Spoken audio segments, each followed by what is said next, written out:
Kanole Horror Story. Mga antingerong nanghahanting ng aswang. Isang araw, si Kanole ay nagtitinor ng kanyang mga gulay nang biglang dumating ang kanyang kapanalig. "Oh, kapanalig! Ikaw pala, kamusta?" tanong dito ni Kanole. Heto, ayos naman." "Aba, at anong atin? Napasugod ka. O wag mo sabihing tinalo ka ng kinalaban mo." "Maaring parang ganon. Kapanalig, meron lang akong hihilingin sa'yo na mahirap na bagay. Sana'y hindi ako mapahiya." "Ano yun?" "Kapanalig, yung pinagkukuhanan ko ng halamang gamot. Mahirap na siyang puntahan ngayon dahil ito ay inari ng isang mataas na uri ng nilalang. Maaari bang samahan mo ako sa pagkuha nun?" "Kapanalig, aanhin mo naman ang halamang gamot. Bakit hindi mo na lang ipasa sa akin yung pasyente mo?" "Kapanalig, buhay ko na at reputasyon ko ang nakataya dito. Hayaan mo ako." "Sige na. Kailan ba sana, kapanalig?" "Kung maaari, kahit mamaya pagkatapos mong magtenor." Sige. Tulungan mo na lang ako para mapabilis tayo." Sige." Inalam din ni Kanole kung ano ba talaga ang dahilan kung bakit kailangan nilang pumunta sa kuhanan ng halamang gamot na napakadelikado. "Kapanalig, meron kasi akong pasyenteng kailangan bawiin eh." "Paanong bawiin?" "Kapanalig, yung pasyente ko ay matagal nang inaalihan at gustong kunin ng naninirahan sa lupa." Naiintindihan ko na. Kapanalig, hindi naman sa minamaliit kita. Bakit hindi ka na lang magpatulong sa akin? Ako na ang gagamot para matapos na yan." "Kapanalig, hindi rin naman sa minamaliit kita. Pag ang akin ay akin, isang bagay lang naman ang hihilingin ko sa iyo. Kailangan kong makuha ang halamang gamot para lunas doon sa aking pasyente." Sige. Tapusin na nga lang natin to at pumunta na tayo. Teka, san bang gawin yun?" "Doon, kapanalig." Ano? "Kapanalig, napakataas ng kabundukan na yun. Sa bandang tinuturo mo, mukhang kaloob-looban na yun." "Tama. Kapanalig, hindi ka man lang ba nangingilag? Sa aking pagkakaalam, yung parting yan, wala. Sige, bilisan na natin." Pagkatapos nilang magtenor ng gulay, nagtungo na sila sa itinuturo ng kanyang kapanalig. Paakyat pa lamang sila sa kabundukan, nababakas na ni Kanole yung kadiliman sa loob. Ang katunayan, meron pang araw nang sila ay pumasok doon. Pero pagpasok nila, halos hindi man lang nila makita yung sinag ng araw. "Kapanalig, sigurado ka bang dito ka kumukuha ng halamang gamot?" "Oo, kapanalig. Dahil sa alam ko namang hindi mo ko bibigyan ng halamang Javier, kaya't nagsumikap ako na hanapin kung saan ba mahahanap yung katapat ng halamang Javier na tanging kayo-kayo lamang ang pwedeng magtangan at makinabang at ang inyong mga pasyente." "Kapanalig, ikinalulungkot ko pero ayos lang. Naiintindihan ko, kapanalig." "Talaga, pasensya ka na." "Oo, kaya nga ako humihiling sa iyo ng isang mabigat na bagay. Kapanalig, sa ating pupuntahan, sana'y iyong maintindihan na ang lugar na ito ay inari ng isang mataas na uri ng nilalang. Ayon sa aking mag-aaral na huling nanggaling dito, hindi siya nakapasok dahil agad siyang hinarang ng nakakatakot na nilalang." Sige."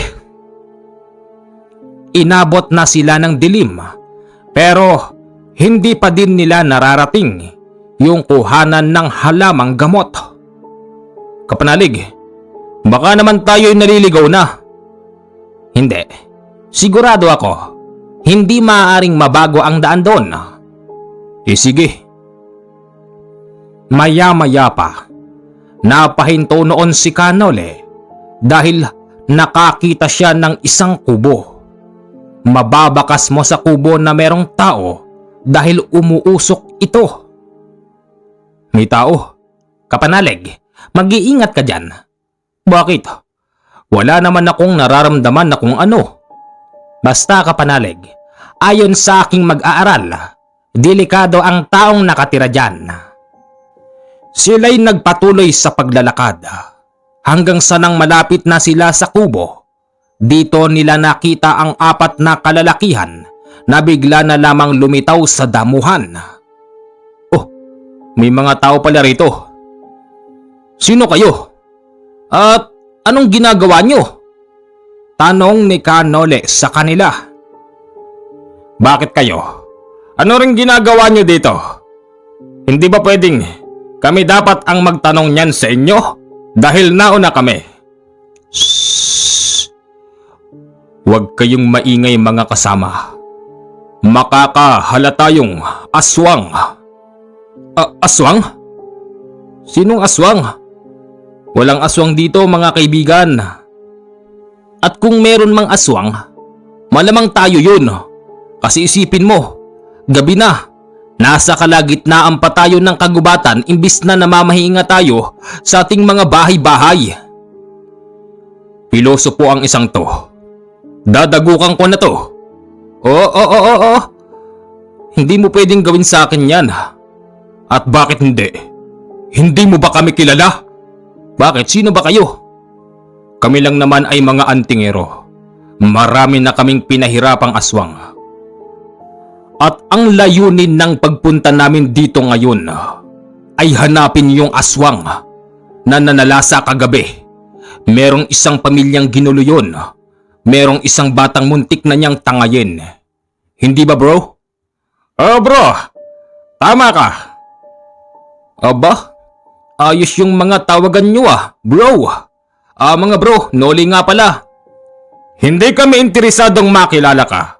Hindi kami nakikipagkaibigan sa mga katulad mong walang kakayanan. Ano?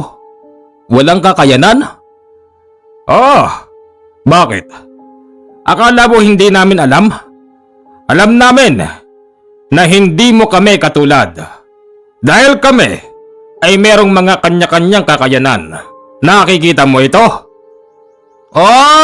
Anting-anting! At anong nakakatawa doon? Bro, mukhang minamaliit yata tayo ng taong walang alam. Bro, sa palagay ko nga dagukan mo na nga yan. Akmang dadagukan na si Kanole ng isang malaking mama nang biglang, mukhang nakalimutan nyo na ang aso ay nagbabantay sa amo. Subukan nyo. Sige, subukan nyo. Kapanalig, huwag ka munang makialam. Hindi tayo pwedeng makipaglaban sa kanila. Una sa lahat, maganda ang kanilang layunin, kaya sila napasok dito. Pangalawa, hinahanap nila yung aswang na sinasabi nila. Mga kaibigang antingero, hindi nyo pa kasi ako nakikilala hindi nga kami interesadong makilala ang katulad mong walang kaalaman. Diyan kayo nagkamali. Kung kaalaman lang ang pag-uusapan, hindi naman sa minamaliit ko kayo. Baka ang kaalaman nyo ay katiting lang. Habang ako, milya-milya na ang layo. Abay na sobrahan ng kayabangan ito bro Ano, dagukan ko na ba? Sige bro, dagukan mo na yung mayabang na yan. Bago sabakan si Kanole ng isang malaking mama, meron pa itong inusal na buhay na salita. Kasabay noon, yung pagbira nito kay Kanole pero sinaranggan niya ito ng kanyang kaliwa. Kaibigan, alam ko ang ibig sabihin ng inusal mong buhay na salita. Alam mo bang ginagamit ko din yan? At alam mo bang kulang yung sinambit mo? Yan ang hirap sa inyo Mag-aaral kayo ng lihim na karunungan pero napakalaki ng kulang. Ang lakas mo. Saan mo nakuha ang lakas na yon? Paano mo nasaranggay ang suntok ko? Bro, hindi tayo magkakakilala. Pero sa pagkakataon na ito, dapat kilalanin nyo muna yung susuntukin nyo. Habang sila'y nagkakaalitan, kanina pa pala nakasilip ang matandang kanilang patutungkulan. Napansin ito ng isang antingero at sinabing, "Itigil nyo na yan! Yung matandang hinahanap natin, ayun siya!"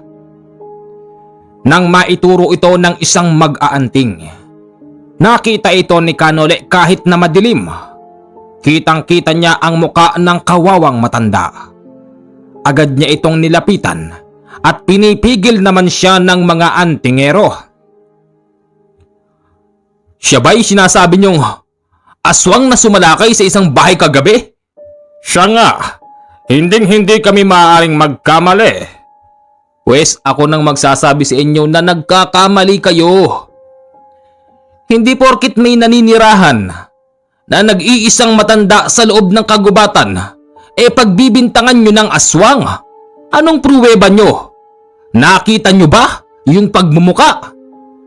"Hindi man namin masyadong nakita, pero nararamdaman namin na siya yung aswang."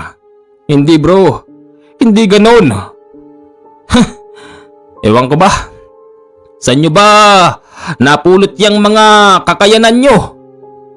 Teka nga, kung magsalita ka kanina ka pa parang ang dami-dami mong alam. Oo, talagang marami akong alam. Alam nyo kung tutusin, yung mga anting-anting nyo wala namang silbi yan Oo, walang silbi yan mga bro. Nanang, ayos lang ho ba kayo, Nanang? "Ayos lang ako. Sino ba yung mga kasama mo? Nag-aaway yata kayo." Hindi ho. Nag-uusap lang po kami." Nanang, matulog na ho kayo. Pasensya na po sa abala." Hindi na ako magkakatulog. Alam mo naman kaming mga matatanda.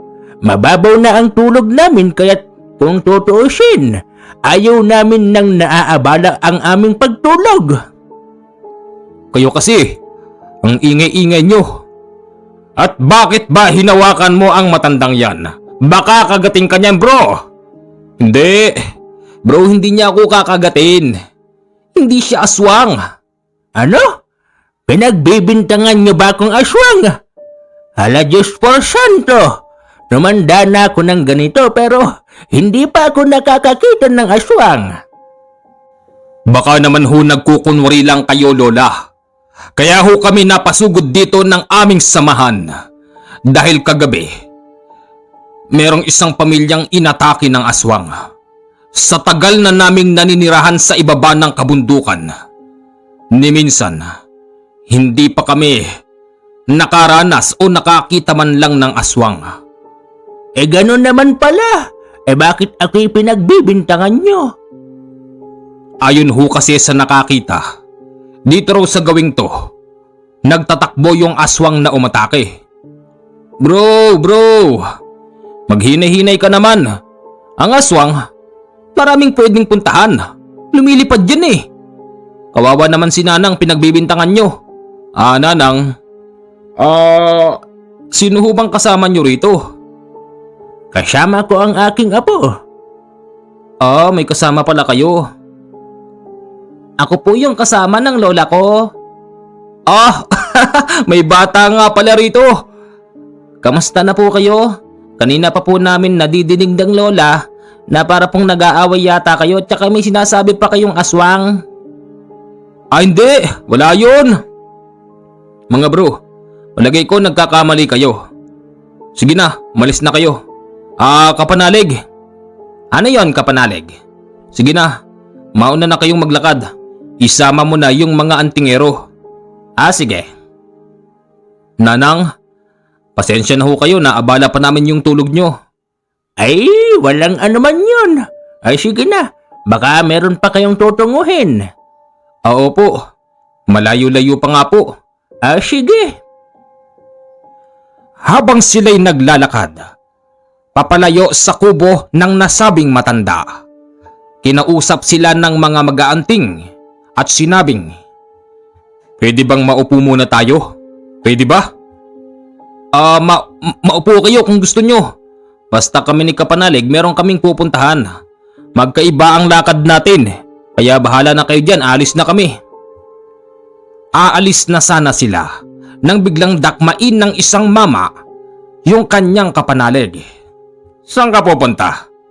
Hindi ba sinabi ng aming leader na dito muna tayo? Mga bastos kayo ah." Bitawan mo ako. Bitawan mo ako. Pagsisisihan mo habang buhay kapag hindi mo ako binitawan sa loob lamang ng 5 segundo. 1, 3. Yan. Bibitaw ka rin pala eh. Paanong hindi bibitaw? Nakakaisa ka pa lang. Bigla kang tumalon sa 3. Nag-aral ka ba? Abawa naman. Alis na kami. Wala kaming pakialam sa lakad nyo. Nagpatuloy sila sa paglalakad nang dahil doon, narating na nila yung lugar na sinasabi ng kanyang kapanalig. "Kapanalig, heto na yun." Nasaan? Napakadilim, Kapanalig. Puro kawayanan eh. Puro puno. Nasaan yung sinasabi mong mahiwagang halamang gamot na pwede mong ipanggamot sa pasyente mo? Nasaan? Kapanalig, yan ang sinasabi ko sa iyo. Na meron nang nag-aari sa lugar na ito. Maaring nabubulagan ka lamang ng pinakakawalan niyang mahika. Mahika? Kaya kita isinama dahil alam kong kaya mong durugin yung mahikang pinakakawalan ng nilalang na nag-aari dito. Sige na, Kapanalig. Sige. Umusal si Kanole. Pagkatapos nun, nakita nilang yung mga kawayan na halos nag-abot na yung magkabilang dulo ay bigla na lamang nahawi. Napakalakas ng tunog nun at nakakuha ito ng pansin sa mga antingerong sumusunod sa kanila. Tara na. Sige. Pagpasok nila sa loob, bigla-biglang nagtakbuhan ang mga antingero at sinabing, "Sasama kami sa inyo." "Hindi kayo pwedeng sumama rito. Pumunta kayo sa pupuntahan nyo." "Sasama kami. Dahil nababatid namin, sa likod ng kawayanan na yan, diyan namin matatagpuan yung matanda." Puro kayo batid. Palagi na lang kayong nagkakamali sa akala nyo. Kung ako sa inyo, umuwi na kayo kasi wala naman kayong makikitang aswang dito. Ganun pa man, sadyang makulit ang mga antingero nang dahil dito, hinayaan na nilang sumama ito sa kanila. Nang marating nila ang dulo ng kawayanan, dito tumambad sa kanila yung isang gagabahay na bato.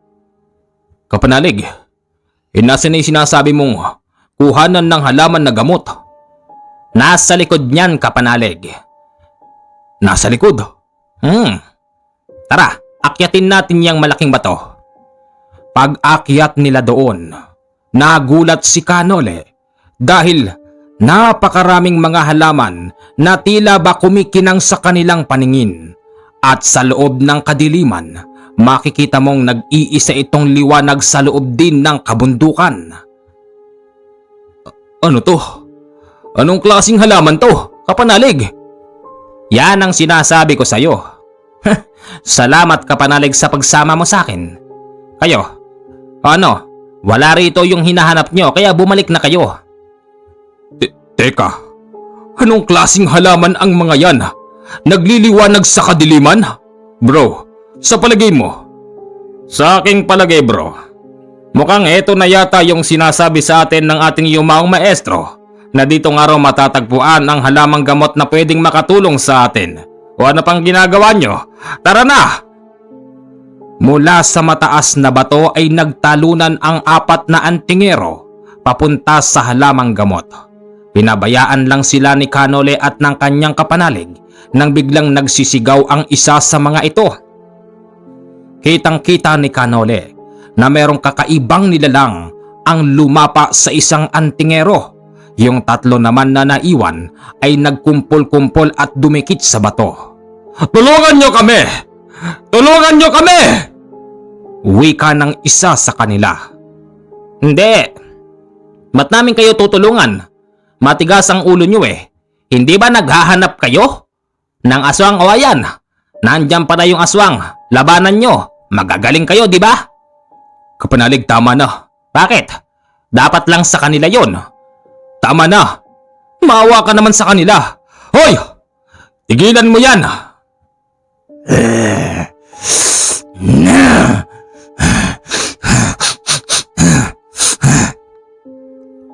Ganon lang ang binabalik sa kanila ng umataking nilalang. Matapos noon ay binitawan yung isang lalaki at nang dahil dito tumalon na si Kanole at ang kanyang kapanalig sa ibaba. Yung kanilang kasama nakagat sa balikat at natanggalan ng laman. "Berto! Bert!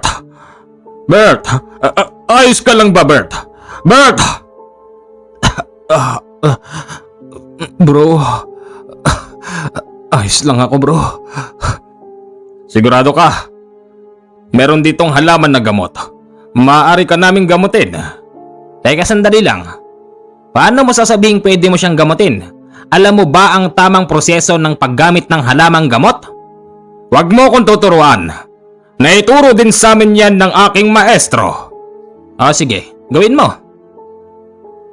Ginawa nga ito ng antingero. Matapos nun, madali niyang inilapat sa sugat ng kanilang kasamahan. Sa kasamaang palad ay napasigaw ng malakas ang kanilang kasamahan na si Bert. Senyales na nasaktan ito. Maya-maya pa pumikit itong si Bert at hindi na dumilat pa. "Bert! Anong nangyari? Bert!" "Bro, bro, patay na yata siya." Ano? Patay na siya, bro. Hindi siya humihinga." Sa kasamaang palad ay namatay si Bert. Alam nyo, ang tamang proseso ng paggamit niyan, hindi basta dinidikdik. Hindi basta tinatapan lang. Mga antingero kayo, di ba? Dapat inusalan nyo muna.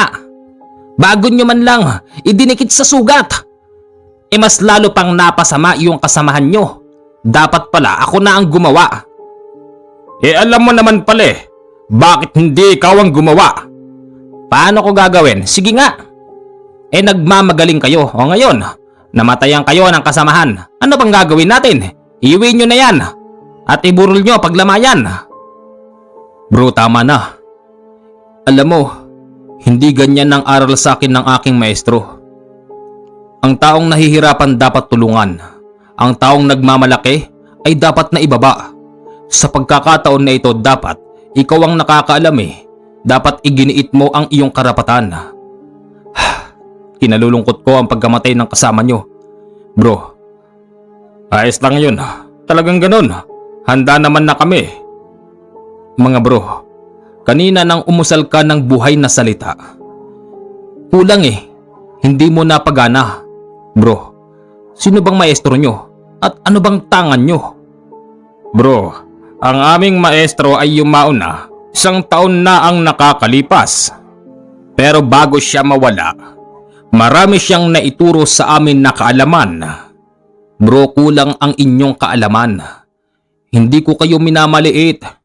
Totoo ang sinasabi ko dahil nasaksihan ko at nadinig ko. Kulang ang inyong kaalaman. Kapanalig, Kanole. Kukuha na ako ng halamang gamot at wala na rin akong oras. Mauna na akong umuwi sa'yo. Ikaw bahala. Bababa na rin kami. At kailangan naming paglamayan si Bert. Sige. Inakala nilang lahat na ganun-ganun lang kadali ang umalis sa lugar na yon. Dahil meron pala itong tinatawag na tamang oras ng pagsasarado ng kawayanan. Akmang tatalon na muli sila sa bato nang biglang sumarado ang kawayanan. Kanole, pwede bang basagin mo uli? Ginawa naman yon ni Kanole, Pero sa pagkakataon na yon ay tila ba hindi gumana ang kanyang pangbasag sa mahikang pinakawalan ng nag-aari sa buong lugar. Oh, ano nangyari? Bakit parang wala lang? Ay, malakas ang naninirahan dito. Yung nakita nating umatake sa antingero, malamang hindi pa siya yun. Iba pa. Anong ibig mong sabihin? Nakakaramdam na ng takot ang mga antingero hanggang sa maya-maya pa merong isang napakalaking tinig ang nagsasalita na hindi nila madinig at hindi nila malaman kung saan ba ito nanggagaling.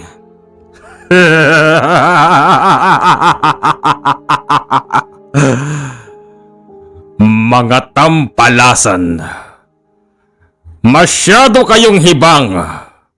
Anong akala nyo? Makakaalis kayo sa aking pag-aari?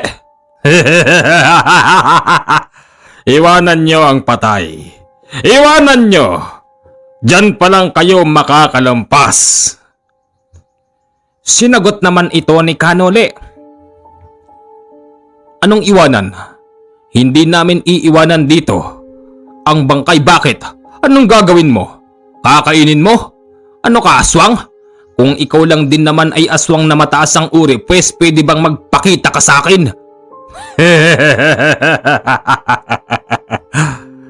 Ganun ba? Sige. Lalabas ako't antayin mo ko dyan. Maya-maya pa nagpakita nga ito sa kanila. Nakaharang ito sa kawayanan na kanilang dadaanan. Sinasabi ko na nga ba, isa ka lang ding aswang. Kapanalig, yan ba'y sinasabi ng mag-aaral mo na isang mataas na uri ng nilalang? Hindi ko kumpirmado, Kapanalig, pero baka nga siya na yun, wala nang iba. Mga antingero, hindi ba naghahunting kayo ng aswang? Ayan na, labanan nyo, ipakita nyo yung galing nyo. Hindi ba ikaw yung sumalakay sa isang bahay sa ibaba? Ako nga. At nagkamali kayo ng akala. Pati yung matanda at yung batang nananahimik sa kanilang tahanan na ginugulo nyo. Ako ang hinahanap nyo. Ako, wala nang iba.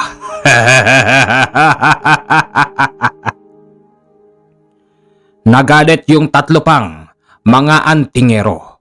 Sumugod ang mga ito at naglabas sila ng kani-kanilang itak. Pero kahit na anong itak ang gawin nila sa taong yun, bigla na lamang itong nawawala sa kanyang kinatatayuan at pag merong pagkakataon, tumitilapon yung tatlong antingero dahil sinisipa lang sila nito. Akala ko ba magaling ang mga antingero? O ano na?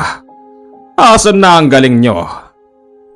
Muli na namang lumaban ang mga ito. Pero sa pagkakataon na yon gumamit na sila ng usal. Naiintindihan ni Kanole ang inuusal ng mga ito pero hindi kumpleto.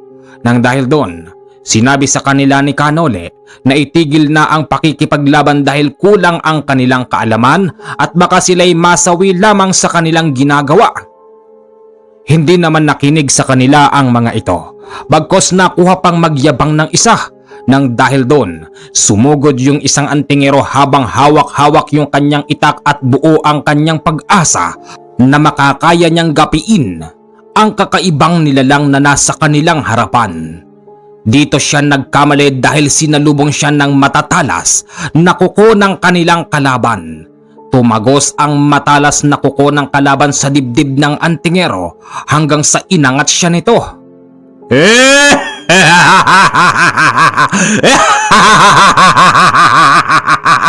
Sino pa?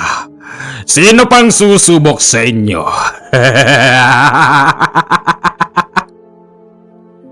Yung dalawa pang naiiwang buhay ay napaupo na lamang sa lupa, lalo na nang ibato sa kanila ang kanilang kasamahan na butas-butas ang dibdib. Makikita mo yung dibdib ng antingero na parabang tinarakan ng mga nagtatalasan na kutsilyo. Wala nang ibang lalaban kung hindi ako. Wala na. Ikaw, huwag kang makikialam dito. Bagamat alam ko na hindi ako ang sadya mo kung hindi ang halamang gamot. Alam mo ba kaya ko inari ang lugar na ito? Dahil yung lahi namin ay naghahanap din ng ganito. Kailangan namin ang gamot na ito. Teka sandali, aminin mo sa akin, hindi kayo mga taga dito. Oh, tama ka. Pero nagagawa naming puntahan ng lugar na ito dahil dito lang matatagpuan ang halamang gamot na hinahanap namin. Ganon. Nang dahil sa nalaman ni Kanole na hindi pala taga roon ang aswang na yon at isa lamang siyang dayuhan, nagkaroon siya ng tamang kaisipan na palayasin yung nasabing aswang dahil ang katwiran nun ay hindi naging valid kay Kanole. Nang umusal si Kanole ng pangtawag sa kanyang mga gabay, yun namang aswang sa kanilang harapan ay bigla na lamang, ikaw pala. Kilala ko ang presensyang yon. Dala ko na rin ang kailangan ng aming lahi. Ngayon, bahala na kayo dyan.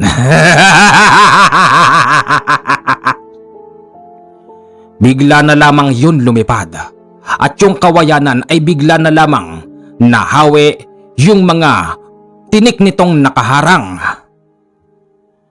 Kapanalig, bakit di ka gumawa ng paraan? Bakit di mo siya pinabagsak? Kapanalig, sa tulin ng kanyang pag-alis dito, hindi na yun aabutan ng pakakawalan ko. Sayang ang buhay. Sayang. Siguro ang nararapat na lang, sunugin na lang natin ang taniman ng halaman na gamot. Bakit? Kailangan yun. Bakit nga? Para hindi na ito puntahan pa ng kung sinong tao. Dahil anumang oras babalik at babalik yung aswang na yun para kumuha ng halamang gamot dito sa atin. Di baling dun na lang siya manggulo sa kanila. Kapanalig, ito ang tandaan mo. Darating ang araw, magkikita rin kami kung sino man ang aswang na yan. Kayo mga antingero, kung gusto nyo bang matuto, pwes puntahan nyo ko sa bahay ko. Heto, isinulat ko dyan ang aking tamang address. Kung gusto nyong matuto pa ng husto, puntahan nyo ko, wag nyong sayangin yung mga kaalaman nyo at sarili nyong kagustuhan. Nagsasayang lang kayo ng buhay. Tila ba nahimasmasan ang mga antingero nang dahil dito madali na nilang ibinaba ang patay nilang kasamahan. Mga kababayan, hanggang dito lamang po ang kwento. Sasabihin nyo na naman, bitin. Wala po tayong magagawa . Hanggang dito lang po ang ibinahagi sa atin. At pagkatapos po ng pangyayaring yon, yung kapanalig ni Kanole ay umuwi na rin. At sa kabutihang palad na pagaling niya ang kanyang pasyente at nabawi pa ang buhay nun mula sa kalaban na umaari sa kaluluwa ng kanyang pasyente. Mga kapanalig, mga kaibigan, pakidalaw naman po yung isa kong channel na Misteryo ng Bayan. Akin po yun. Hanggang dito na lang po at maraming salamat po sa inyong lahat.